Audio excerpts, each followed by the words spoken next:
A new remote access Trojan called Dark Watchman is making its rounds through the internet.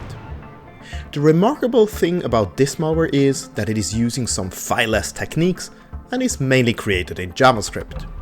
Fileless means that there is no classical binary malware file on disk that can be scanned by, let's say, traditional antivirus solutions, and therefore it's a little bit more stealthy, as mostly it's done in memory or in the registry without touching the disk.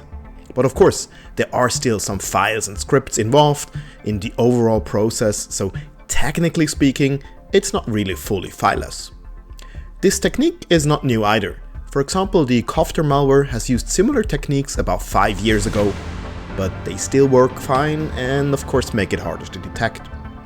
The malware is stored in the Windows registry as a script, and a scheduled task is created to launch it every time the user logs into the Windows system.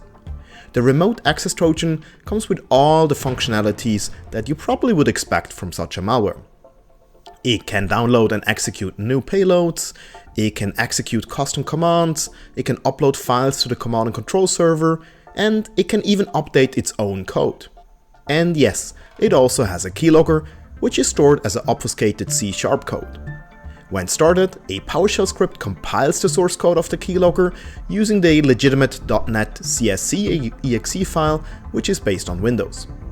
Last month, the malware has been distributed as a malicious attachment in emails, and there are indications that it might download ransomware at a later stage. But regardless of the final payload, Acronis Cyber Protect blocks malware, even fileless threats, before they can do any damage to your system.